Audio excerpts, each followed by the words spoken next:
अध्यक्ष महोदय जी की जो है उम्मीद लग गई और नाम हमारे पास उपलब्ध हो गया। अब बहुत बड़ी बात है कि परिवर्तन के तौर पर जो है हम लोगों के बीच रामपुर की धरती से पीर मोहम्मद जी उपस्थित हैं।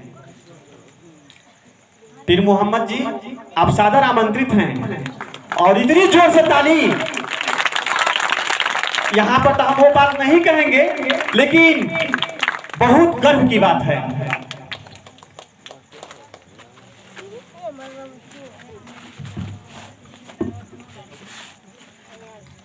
आप सभी को नमो बुधाय, जय भीम, जय मूल निवासी। प्रकाश पर्व के उत्सव पर थोड़ा बोलने के लिए कहा गया, सही बात है। ज्ञान की फैलाव, विचारधारा जब आप में आएगी तो ऑटोमेटिक खुद ब खुद ज्ञान का प्रचार प्रसार होने लगता है।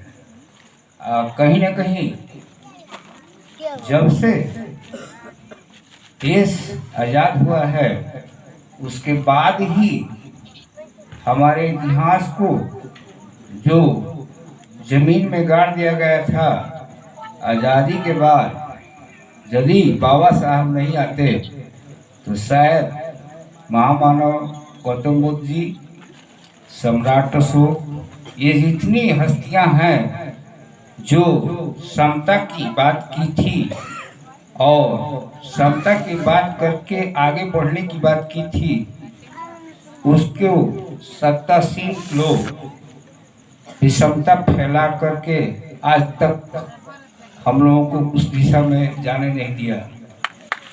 अगर यदि हमारे उसी वक्त से बाबा साहब हमेशा बोल रहे थे और एक बार बोल रहे थे कि उनका शिष्य थे रतु, सांस रहने वाले, वो बोल रहे थे कि रतु दूर दूर तक दिखाई दे रहा है, एक भी नौजवान दिखाई नहीं दे रहा है कि इस विचारधारा को आगे की ओर बढ़ाएगा या नहीं। एक भी नौजवान नहीं दिखाई दे रहा है, जबकि इर्द गिर्द बहुत पढ़े लिखे लोग भी थे। तो किसी भी विचारधारा का फैलाव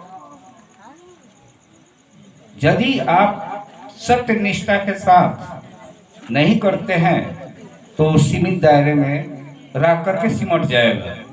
जो प्रकाश पर्व हम लोग करवज में 3 या 4 या 5 साल से मना रहे हैं, वो हम लोगों को बहुत पहले से मनाया जाना चाहिए था, लेकिन हमारे समाज को प्रकाश देने वाले कि कहीं ना कहीं कुछ कमी रही है, जो प्रकाश इतने लंबे समय के बाद करौज की धरती पर आया है। तो मैं हमारे महात्मा बुद्ध जी स्पष्ट शब्दों में बोले थे कि सत्य को सत्य मानो और असत्य को असत्य मानो। यदि सत्य आपको मिलता है तो उसको मानो, और जो असत्य है आपकी नज़र से जो असत्य है उसको न मत मानो। उसमें कोई जोर जबरदस्ती नहीं है। तो अभी ये प्रकाश पर्व वास्तव में अगर कसौटी पर कसा जाए तो ये सत्य है ही है, इसमें दो राय नहीं है कि नहीं। ये तो प्रकाश पर्व आपको तो लगता है कि प्रत्येक वर्ष क्या प्रत्येक माह अगर इसका आयोजन किया जाए, कोई जरूरी नहीं कि किसी जन्म शताब्दी पर, वो तो ठीक है, लेकिन अगर प्रत्येक वर्ष इसका प्रत्येक माह आयोजन किया जाए छोटे छोटे माल्य में तो बहुत उत्तम रहेगा। और जैसे ये प्रकाश आज करौज की धरती पर फैली हुई है, तो हम आप सभी लोगों से अनुरोध करूंगा कि इस विचारधारा को अगल बगल के गांव, पूरा जिला, पूरा स्टेट, पूरे भारत में फैलाने की आवश्यकता है। जय भीम, जय भीम। बहुत बहुत धन्यवाद। देखिए ये दीपदान दिवाली से कितनी बड़ी बात इन्होंने हम लोगों के बीच रखा। समय समय के अनुसार गौतम बुद्ध के शब्दों का ही लोगों ने ऑपरेशन किया है। गौतम बुद्ध ने बात रखी तीन, बुद्धम शरणम गच्छामि, संघम शरणम गच्छामि और धम्मम शरणम गच्छामि। इसी को मनुष्य मानव को समझाने के लिए ज्योतिबा फूले ने कहा कि शिक्षा गई अगर तो आपकी मति चली जाएगी, मति चली जाएगी और गति भी चली जाएगी। उन्होंने तीन चीज बताया था। उसी को जब और दौर आगे बढ़ा तो गौतम बुद्ध की ही बातों को अंबेडकर, भीमराव अंबेडकर जी ने बताया, शिक्षित बनो, संगठित हो और उसके आगे वाला संघर्ष करो। सेम बात एकदम, इसको मिलाकर चलिए, इसका ऑपरेशन होता जाता है। और बुद्ध का जो धाम है वो हॉस्पिटल है। बुद्ध का धाम कोई रूल नियम नहीं, वो एक हॉस्पिटल है और उसमें लोग आते हैं और ठीक होकर चले जाते हैं। ये साधारण बात नहीं है बुद्ध का धाम।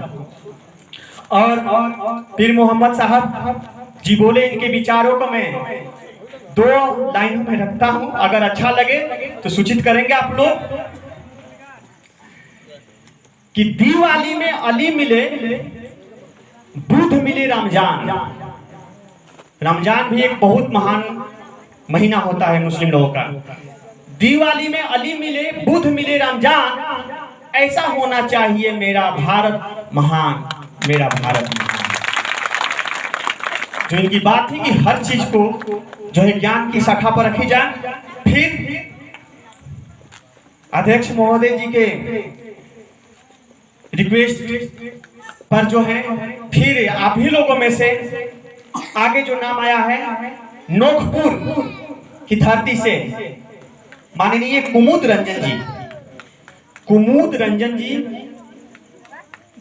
आप ही सादर आमंत्रित हैं। और जोर से ताली बजे, नहीं तो फिर ताली पर कुछ कह दूंगा, लग जाएगा अजीब, तो कहे हमको दोष नहीं भैया।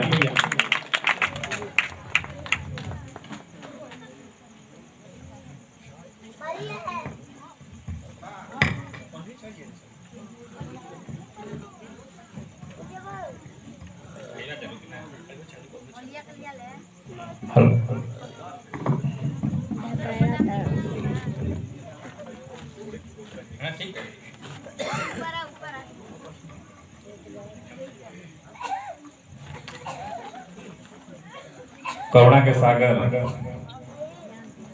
तथागत गौतम बुद्ध से लेकर आज वर्तमान समय तक जितने भी महापुरुष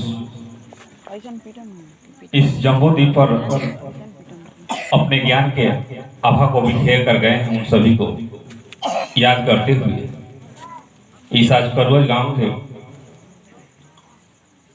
इस पवित्र प्रांगण में उपस्थित तमाम धर्म प्रेमियों का मैं एक ही शब्द से अपना स्वागत अभिनंदन करता हूं और सभी को नमो बुद्धाय पेश करता हूं।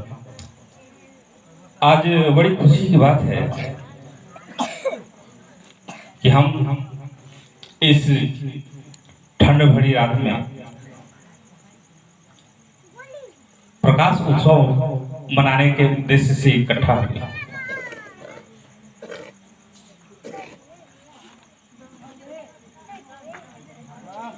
और इस अवसर पर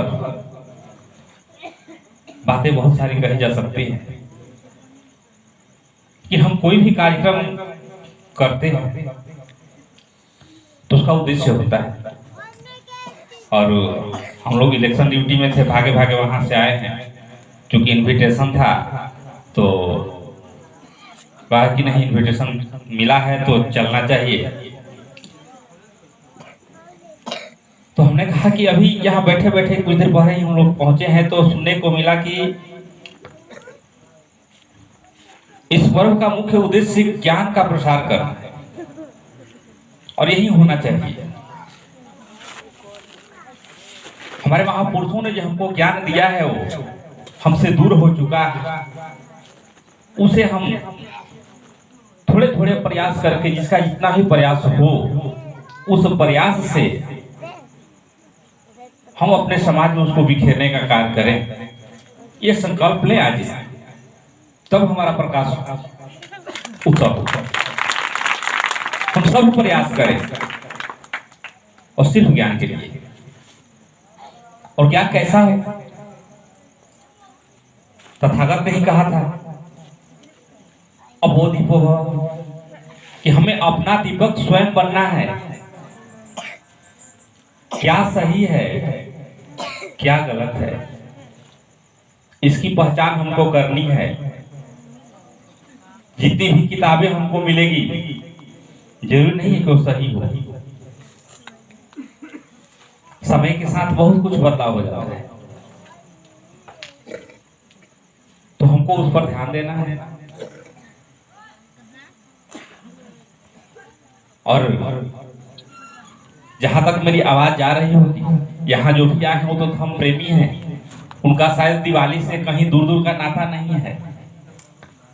लेकिन जो बंधु नहीं आ पाए हैं उनका शायद दिवाली से नाता है। उनको सोचना चाहिए कि ये दिवाली है कि दिवाला है, दिवाली है कि दिवाला है। इस नाम पर हमारा दिवाला निकल जाता है और हम समझ भी नहीं पाते। तो अगर उनके कानों तक पहुंच रही होगी तो मेरा अनुरोध होगा कि वो विचार करेंगे, क्योंकि हम लोग उसी पर्व के काउंटर में इस पर्व को मना रहे हैं। हमारा ये इतिहास रहा है जिसको कि हमारे महापुरुषों ने खोजा है, और लगातार नए नए ऐतिहासिक तथ्य आ रहे हैं। तो मैंने पहले ही कहा कि उस सारे तथ्यों को हमको मिलकर, एक कोई व्यक्ति, कोई संगठन, कोई संस्था इसको नहीं पूरा कर सकता है। हमको सामूहिक रूप से कार्य करना होगा, अपने मनों के विकारों को दूर करते हुए। नहीं कर पाते हैं हम लोग, अपने मन के विकार हम दूर नहीं कर पाते हैं, और इतिहास को भी, ज्ञान को भी अपने तरीके से समझते हैं। उसमें हम अपना खोजते रहते हैं, हमको अपना खोजने की आदत लगी रहती है।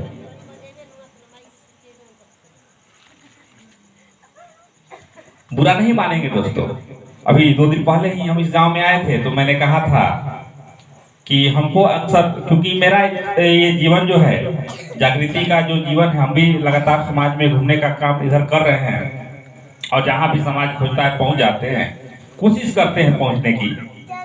तो हम समझ पाए हैं कि हम लोग थोड़े से कार्य तो करते हैं, दिखाते हैं, दिखते हैं करते हुए कि समाज जागृति का कार्य कर रहे हैं, लेकिन अंदर कुछ और होता है। ये हकीकत है, हमारे मन में भी हो सकता है और आपके मन में भी हो सकता है। उसको हमको बाहर निकालना ही होगा। और तथागत ये लाइन अप दीपो भव को लेकर ही हमको चलना होगा। बाकी कुछ लाइन न याद रखें, उनकी एक लाइन केवल याद कर लें तो हम सारे चीजों को, बाबा साहब ने कहा शिक्षित वे भी कहा गया मंच से कि जो बुद्धम शरणम गच्छामि, धम्मं शरणम गच्छामि, संघम शरणम गच्छामि है, उसी का एक रूप है शिक्षित बनो, संगठित हो और संघर्ष करो। लेकिन हम शिक्षित होने का मतलब क्या समझते हैं? डिग्रियां हासिल कर लेना, जिसके पास जितनी डिग्री वो उतना शिक्षित है? बिल्कुल गलत है। जिसके पास जितनी डिग्रियां हैं, वो डिग्री होने से वो शिक्षित नहीं कहा जाएगा। शिक्षित होने का सही अर्थ उससे माना जाएगा जो कि सही और गलत का पहचान करे और सही के रास्ते पकड़ ले, गलत को छोड़ दे। लेकिन हम ऐसा करते हैं क्या जीवन में? आज हमको सोचना चाहिए, ऐसे प्रोग्रामों के अंदर जब हम पार्टिसिपेट कर रहे हैं तो हमको सोचना ही होगा कि क्या हम करते हैं, क्या नाम तो खूब लेते हैं, बहुत सारे प्रतीकों के नाम लेते हैं हम लोग, हमारा ये है, हमारा ये इतिहास है, गौरवशाली है, भारत सोने की चिड़िया था। कहने से नहीं होगा, हमको उस तरफ प्रयास करने होंगे और ईमानदारी से करने होंगे, लेकिन हम नहीं कर पा रहे। ये हमारी कमी है। हमारे महापुरुषों ने ईमानदारी से प्रयास किया। जितने भी महापुरुष दिख रहे हैं आपको इस मंच पर, एक ही किनके पास था कि ये ईमानदारी से समाज के लिए इन्होंने काम किया। और हम जब भी कोई काम करते हैं समाज के लिए, दिखना चाहते हैं समाज के लिए काम करते हुए, लेकिन अंदर कोई ना कोई खोट रहती है हमारे अंदर। या तो कुछ समय के बाद हम उसको पूरा करके हटते हैं, और नहीं तो नहीं पूरा होता है तब हट जाते हैं, जब छोड़ो, जब नहीं मेरे बस का बात है, जो हम चाह रहे तो हो ही नहीं रहा है।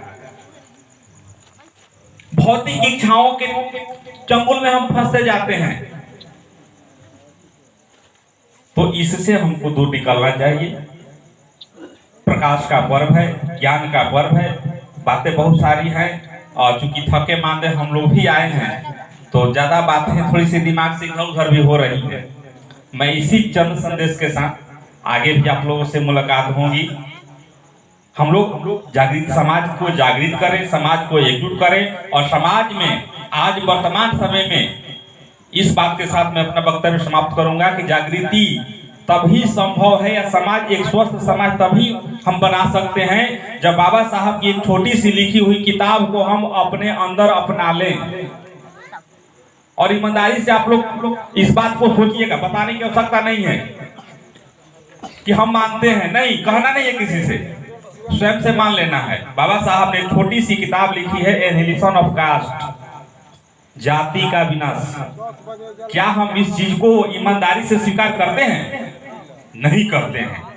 सबके बात न किया जाए, बात न करें, थोड़ी सी ये गंभीर बातें हैं। बाबा साहब ने कहा छोटी सी किताब में कि हमको जाति के हुनर से बाहर निकलना होगा, और जिस दिन हम निकल जाएंगे हम एक निश्चित तौर पर स्वस्थ समाज बना लेंगे। लेकिन हम क्या करते हैं, हम इतिहास को भी अपने तक सीमित करते हैं, अपना एक एक सिंबल खोज लेते हैं। मैंने बात कहा था कि शायद होता है कि आप लोग कुशवाहा भाई लोग जितने भी हैं, अब अशोक को लेकर काफी बात करते हैं। आपके इस संगठन का नाम भी अशोक सम्राट अशोक क्लब है, इससे कोई फर्क नहीं पड़ता है। लेकिन अब आप सिर्फ उसको ही फॉलो करके कि अशोक हमारे कुल खानदान के थे, मैं ये दृढ़ता के साथ ये बात कहूंगा, यहाँ पर जो भी होंगे उनको कभी क्रॉस करेंगे, हमको अभी तक नहीं कहीं ऐसी इतिहास मिला है कि अशोक कुशवाहा समाज से थे, कहीं नहीं मिला है। तो जब वो नहीं थे तो उनको जातियों हम क्यों बांधे? कोई भी महापुरुष जातियों का मोहताज नहीं है, चाहे वो आधुनिक के हों। बाबा साहब भी जातियों के मोहताज नहीं है, लेकिन आज उनको भी जातियों में बांधा गया है। रविदास को भी जातियों में बांधा गया है, कबीर को भी जाति में बांधा गया है, ज्योतिबा फुले को भी जाति। नाम तो हम लोग लेते हैं, नाम लेने से नहीं होगा, हम उनको जाति के अनुसार ही देखते हैं। इससे हमको बाहर निकलना होगा, तभी हम असली प्रकाश पर्व का हम निहितार्थ साबित कर पाएंगे। नहीं तो कोई मतलब नहीं है, प्रोग्राम होते रहेंगे और हमारा समय और धन दोनों बर्बाद होता रहेगा। इसी बात के साथ मैं अपनी बात समाप्त करूंगा कि आप लोग एनिहिलेशन ऑफ कास्ट के का जो संदेश है उसके तरफ समाज को ले चलें। निश्चित तौर पर हम सफल होंगे, और नहीं तो फिर अभी हजारों वर्ष लग जाएंगे, जहीं के तहीं रह जाएंगे। इसी बात के साथ मैं अपना वक्तव्य समाप्त करता हूं। सभी को मेरी बात सुनने के लिए तहे दिल से धन्यवाद। एक बार फिर नमो बुद्धाय, जय भीम, जय संविधान, जय भारत। बहुत बहुत धन्यवाद। सर बोले कि हम थके हुए हैं, थके हुए नहीं हैं, मजे हुए। जो इन्होंने एक एक बात रखी, जात की बात तो वास्तव में बहुत बाद में आई है, वहां तो मैं नहीं पहुंचाना चाहता हूं आप लोग कि जात की बात बहुत बाद में आई है। मैं बार बार कह रहा हूं कि बुद्ध का धाम जो है एक हॉस्पिटल है। रोगी आएगा, ठीक होकर इसमें से निकल कर जाएगा। अब हमको रोग होगा तो रोगी के पास थोड़े जाना पड़ेगा, रोगी से ये सलाह लेंगे कि तुम कहाँ ठीक हुए थे, लेकिन अगर रोग ठीक करना है तो जाना पड़ेगा हॉस्पिटल में। सर की बातें बहुत अच्छी लगी। हम लोग किसी एक को नहीं लेकर चल रहे हैं। ये जो है सम्राट अशोक कला मंच पर जो है हर विभूतियों का फोटो लगा है, जिन्होंने समाज को ही नहीं भारत को आगे बढ़ाने के लिए दिन रात एक किया है। चाहे बाबा साहब हो, चाहे ज्योतिबा फुले हो, जगदेव बाबू हो, सबको जो है ठीक है, क्लब का नाम है सम्राट अशोक क्लब, लेकिन विचारों सबको लेकर मिलाकर चलना है। अब जो है आगे वाली कड़ी में जो है आप लोग इतने शांत हो गए हैं कि ताली उली बजाने में तो बहुत बड़ी कंजूसी करते हैं। जैसे ऐसे लगता है, कहा गया है कि आंख ने अश्क से कहा कि तुम बहाना छोड़ दो। अश्क माने आंसू होता है कि आंख ने अश्क से कहा कि तुम बहाना छोड़ दो। गम ने लब से कहा कि तुम जो है मुस्कुराना छोड़ दो। लैला ने मजनू से कहा कि तुम मुझसे मिलना छोड़ दो। लेकिन आप लोगों को कौन कह दिया है कि ताली बजाना छोड़ दो भाई? तो हमको नहीं लगता है कि कोई मना किया था। इतना सर अच्छी बात बोले, जैसे लगता है कि आप लोग एहसान कर रहे हैं ताली बजाकर। तो काहे के 10 आदमी एहसान करेगा? तो भैया जो लोग ताली बजाते हैं, कम से कम उन लोगों के लिए ताली बजाते जो नहीं बजा रहा है, वो लोग भी बेचारे खुश हो जाए कि चलो हमारे लिए भी हो रही है कुछ बात। अब जो है परिवर्तन के तौर पर हम आते हैं, परिवर्तन नहीं, अब जो है मंच पर से विद्वानों को, शिक्षाविदों की बात को अब सुनना जाए।